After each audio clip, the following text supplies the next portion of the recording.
Welcome to the Rewarding Retirement Podcast, where Aaron Kirsch, a certified financial planner, and Laura Zettel-Watson, a professor of psychology, discuss research-based concepts and strategies for you to live your best life based on their book, The Rewarding Retirement Workbook. Thank you for joining us today. I'm Laura Zettel-Watson. And I'm Aaron Kirsch. On today's podcast, we're going to talk about stepping off of the treadmill, finding lasting happiness. Laura, when we talk about retirement, we talk a lot in the book that we wrote about freedom, about how retirement equals freedom. Do you want to expand a little bit about freedom and why we talk about that? Sure, Aaron.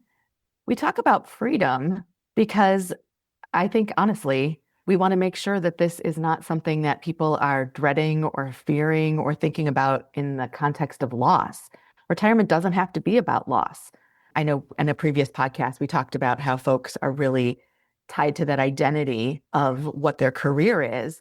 But I think reshaping the whole idea of retirement and talking about it in terms of freedom, living the way you want to live, not the way you feel you should have to live, it really is a type of freedom. And as we start to drop some of these roles that frankly kind of constrict us earlier in life, we really do start to experience freedom and being who we want to be and being able to do what we want to do. We may have mentioned this before in the podcast, but we certainly talk about this in the book. Retirement is the first time you really have true freedom. When you're young, you've got your parents telling you what to do, right? When you're in college, you have a lot of freedom, but mom and dad still own the bank. You're still reliant on them. Then you've got your career. Some of us have family obligations, things like that. So retirement is really that first point in your life where you have the opportunity to do what you want to do, not what you have to do. Absolutely. And this is a phase too, and you mentioned the parents owning the bank.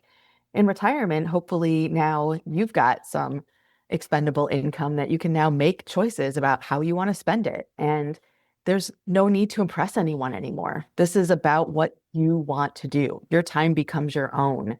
And I think that is the key that we're trying to drive home to folks with our book is this is your opportunity to shape that into whatever you want. And then we've spent decades doing things as a responsible adult, and now it's time you get to have fun and you don't have to follow the rules anymore. Well, probably shouldn't be driving 105 miles per hour on the freeway, but you can be unconventional. You don't have to make a boss happy. You don't have to make anyone happy but yourself. And happiness is what it's all about, and happiness is the topic for today. Exactly. And I think this is what we all spend our entire working careers dreaming about is, well, when I retire, well, now do it. That's what we do. We embrace it and we do those things we've been talking about all these years. So Right. now is the time to really get into this freedom. Right. What are we going to do with this freedom? Aaron, what are you going to do with your freedom? Yeah, that's a good question. Yeah, what am I going to do with the freedom? How am I going to take advantage of it to do all the things I want to do? And it requires some introspection on my part and all of our listeners, introspection on your part about what truly makes you happy. And if you think back in life, I challenge you all to think about things in life that moments that brought you happiness, that brought you the deepest happiness. Were they achievements that you had in life? Were they experiences on vacations or time with friends and family? Was it the relationships you had?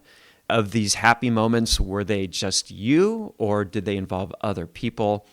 And think about what kind of patterns do you see? How can those patterns guide you to think about what's going to really make you happy when you retire, when you experience that freedom and you get to do what you want and get to plan your happiness?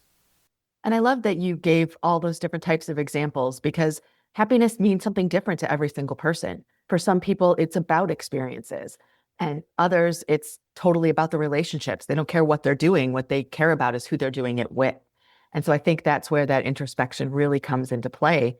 This is our opportunity to define what that means for each individual person. And I think that's what our book tries to help folks do, is build that from the ground up and really think about where our happiness comes from on an individual basis. Right. Well, let's talk a little bit about what happiness really means. And there's different philosophies, but Some people say that happiness isn't just a single moment in time or a possession or a thing that you have. It's an ongoing process of becoming your ideal self. There's another researcher named Harari who said that happiness is seeing your life in its entirety as meaningful and worthwhile. Laura, you're a psychologist. Everyone has different terminologies, and psychology has its own nomenclature for it. But let's talk a little bit about how psychologists see happiness.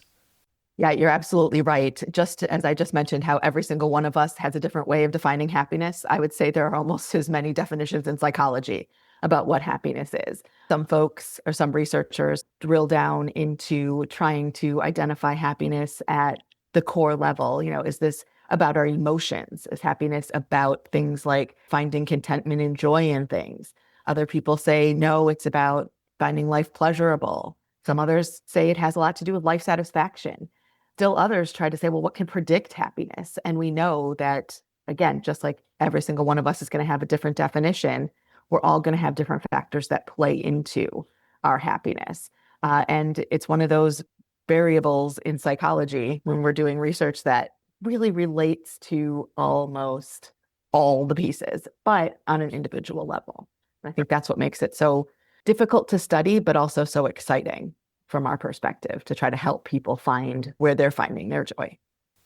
Let's break down two different concepts of happiness now. And forgive me if I pronounce this wrong. You can correct me, Laura, because you're the expert on this. But there's two ways to look at happiness in one framework. One is called hedonia. Did I pronounce that right?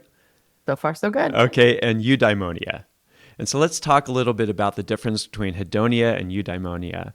Hedonia is pleasure. It's instant gratification. It's having a favorite meal or a day at the beach or going to a concert or having that ice cream. It's this immediate pleasure that you get. And then eudaimonia is long-term purpose. It's like learning something new or volunteering at a charity or building on your health or having some kind of achievement or creating something meaningful. That's absolutely right. And I think hedonia is from the same root as when we say hedonism, right? And we kind of think of that as bad. But I think it's really critical to understand that we really need both of these aspects in our life to have a balanced life. If we were completely hedonistic all the time, that wouldn't necessarily bode well for our future. We're making decisions now. I always like to think of this one when I talk to my students about it as in, the kind of decisions we make. I want to have a burger, fries, and a milkshake because it's delicious. And I can do that occasionally, but if I do that for every single meal, I'm setting myself up for poor health and a whole bunch of future problems. So having that balance and being able to see, okay, today is a day I can be a little hedonistic and make some choices so that I don't feel like my life is being deprived of anything. But I also have to think about the long-term purpose in my life. What am I doing that is going to really set me up for success in the long term? And I think that's where the eudaimonia comes in, where I have to have something grounding me for the long term so that I've got something that I'm building toward. Striking that balance, I think, is going to be the really important part. And that stays important in later life. It's not just something we have to balance when we're younger. This is something we have to continue making sure we're successfully balancing those so that we can continue enjoying life on the day-to-day basis, but still having those long-term goals. I think, we say it in the book, right? You are chasing your big goals, but you're able to savor the occasional treat. Right. And it's understandable that these two can be in conflict. Balance is really important, but right, you've got this conflict. Maybe you have a goal of weight loss, but it's still important to have that occasional ice cream cone every now and then so you don't feel completely deprived. Exactly. And following up on hedonia, there's something that a couple of psychologists back in 1971 came up with, this concept of the hedonic treadmill. Can you go into a little bit about that? I think this is one of those original concepts in psychology that it really is going to help us to put into context how we deal with our hedonic urges over time, right? So if as humans, we are wanting to kind of be chasing that burst, that excitement, right? But if we are in a constant state of excitement, we start to attune into that, where it stops feeling exciting because it becomes our new normal. So then we're trying to chase a higher high. And this idea of the treadmill is you really need to experience highs and lows, or you're not going to notice the difference between the highs and lows. And I think we've heard people talk about this in life too. Like, and this is something I've even told my teenage kids. You have to have the bad days so you know when a good day is in your presence. So if you don't have the lows, you won't know when something's the high, and vice versa. If something is always high, it becomes your stable, it becomes your normal, and you try to chase a higher high. So these are the kinds of things we've given examples, like getting a job promotion or buying your dream home or a brand new car. Super exciting when it first happens, and then you attune to that. The happiness boost fades as we start to adapt. And this is common in the opposite direction too. When you have a negative event, our happiness might plummet, but we recover over time. We don't stay in those doldrums. I'm thinking back to just my own personal cars. The first car I got, if I was driving that car today, I would not be happy, right? Because I started off with a hand-me-down from my parents. It was an old, rusted brown Toyota Corona, right? And then I got my next car, which was something that I had bought brand new. It was a really nice Honda Civic, right? And then, every time I get a new car, it's a step up.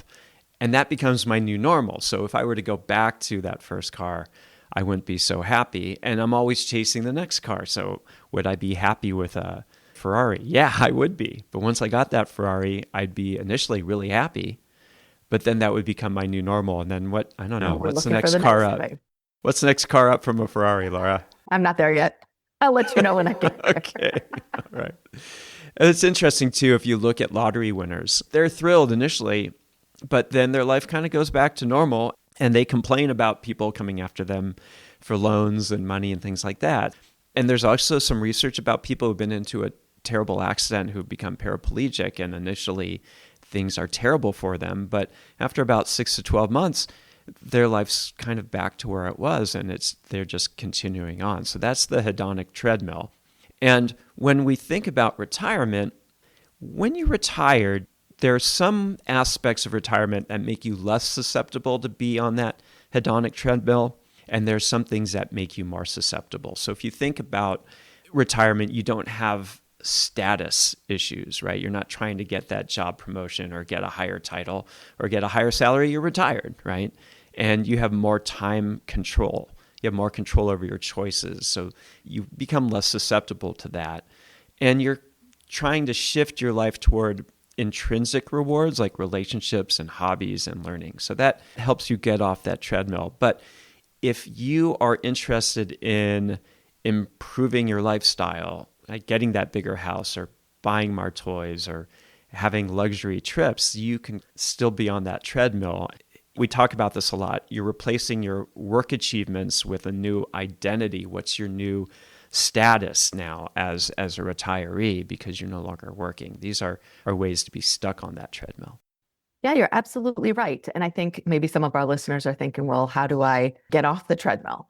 What can I do if I catch myself trying to feel like I'm chasing? How do I maybe self-correct?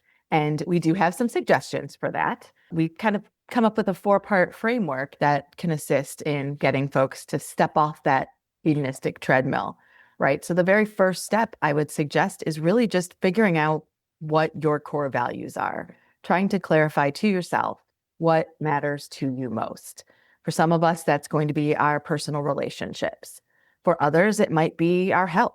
Still others might be considering things like their creativity. How can they continue to be productive and stay creative as they age? Maybe it's doing service learning. All of these kinds of things can be options of what our core values might be. And if we can start there, first identify our values, which is what one of the very first steps we have folks do in our workbook, that really creates sort of a nice filter for folks to use when they're trying to base these decisions on their actual internal values as opposed to chasing novelty or status. Right.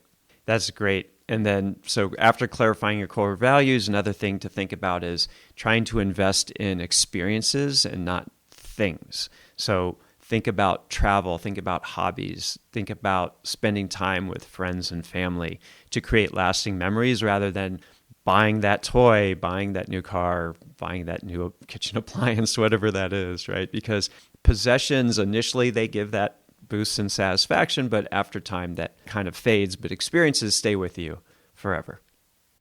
Yeah, that's absolutely true. And along with investing in experiences, our third step is going to be to suggest that you build purpose into your routine. So it's easy for folks to fall into a routine post-retirement, just like we have a routine during our working lives. But it's important to make sure that whatever we're doing on a daily basis has purpose, provides meaning to us. So whether you're volunteering or mentoring, starting a personal project, trying to create something, in every one of those instances, if you have purpose, if you can find purpose in what you're doing, that's going to allow you to sustain joy far longer than any material rewards you could be getting for those things. Right. Great point, Laura. And then finally, gratitude, practicing mindfulness, regularly noticing and appreciating what you have and what's good around you and what things are doing well right now for you. That's really important. This kind of helps you elevate your baseline and really appreciate life and not feel like there's something else that's going to make things better. If you appreciate what you have, if you appreciate the relationships you have, if you appreciate everything that's good and got you to this point, that is a real good way to appreciate your life and create true lasting happiness. And I think it might help a little if we kind of illustrate to our listeners a little bit about what these paths might look like. And so I kind of think what I would like to see. I'm not yet retired, but I do fondly think about it often. And this is one I could see myself a little trap falling into, this idea of where I might get stuck on a treadmill. You buy the new boat. Would always love to have a boat. Buy a boat, upgrade to a bigger, fancier house, take back-to-back luxury trips. That's the top of my list, is all the places I still want to see in the world. And I absolutely envision being thrilled at this lifestyle. This is what I am working for now, is to be able to do all of those things someday, hopefully sooner rather than later. But if that is my life, after a year, after a couple of years, the boat starts to feel like work. The house is just where I live now. The trips are all blurring together. I will likely be asking myself, what's next? And start to feel restless again, won't I? Right. You're stuck on that treadmill. How do I get off the treadmill? What does that look like? Well, getting off the treadmill is more like you start your mornings with a nice cup of coffee, relaxed, sitting on your porch. You call your friends and your family weekly. You volunteer a couple times a month at a local charity that you believe in. When you travel, instead of going to these exotic places and living the life, maybe you go to travel and visit friends and family. And maybe you pick up a musical instrument just because you love to play music and you've always wanted to learn to play an instrument. So after that, years later, your life is a lot more simple. You don't have that boat to worry about, that bigger house to worry about, but you have steady joy. You appreciate what you have, and it's just a more meaningful way to live your retirement. And what's interesting is, when you put it that way, individually, none of those things seemed exciting. And I think me picking up a musical instrument would actually not be good for the rest of my family. But those are the types of things when people look back on at the end of life and say, what brought me joy? It is those experiences. It's those events and activities that just made them feel closer to other people and that made them feel like they were contributing in some way, leaving a legacy behind. So I think it's really just, for many of us, re-envisioning based on our core values. And the book helps us do that. That's great. Well, let's just talk a little bit as we come to the end of this podcast about some takeaways. One of the things we've talked about is that the pursuit of pleasure alone has minimal long-term impact, but it is necessary. You need to have some pleasure in life. You can't deprive yourself. We've talked about having engagement in life, being fully involved in your activities. That strongly predicts your life satisfaction. Having meaning in your life is a lot more important than having things in your life. And in retirement, if you focus on engagement and meaning, and not just leisure and pleasure, you will have a happier retirement. And I think to present a challenge to our listeners, something that you can start now to think about and to really start putting this into practice, give yourself a hedonic and a eudaimonic goal. For hedonic goals, schedule one purely pleasurable activity for yourselves this week. Whether it be you're going to go out for your favorite meal, you're going to take a bubble bath time just for you, you're going to go see a movie that's out that you've been hoping to see, something just for you. Taking a nature walk, leave the kids behind, do something guilt-free just for you. And schedule something eudaimonic. Start one meaningful long-term goal, whether it's learning a new skill that's going to bring you joy, volunteering somewhere, creating something, training for something. You wanted to start running that 5K? Maybe start stretching. Do something that's going to get you a little closer to those long-term goals. Everyone, that's your challenge for this week. One hedonic goal and one eudaimonic goal. So let's talk just to close about having a mindset shift when you retire so that you can reach that happiness. So we're moving from I should do this or I have to do this to I choose to do this. You get to live by your values and not by other people's expectations. You're moving from impressing other people to expressing yourself, being authentic, doing what you're passionate about. You're moving from accumulating stuff to experiencing life and prioritizing relationships, memories, and things like that over stuff and possessions.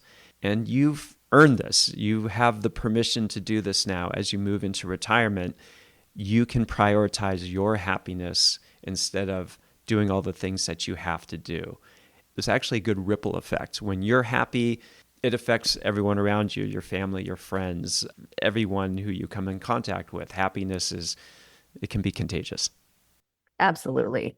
And with that, I think we put a closing call to action out to all of our listeners. It's really recognizing that the real luxury in retirement isn't in what's new to you.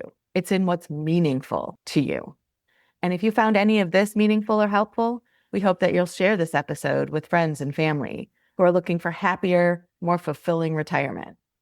And we also hope that you'll go get the Rewarding Retirement Workbook. It's available on Amazon, and it will absolutely help you step by step in designing your ideal post-work life. Well, thanks everyone for listening. I hope you got something meaningful out of this episode. Thank you, Laura. Thank you. Absolutely.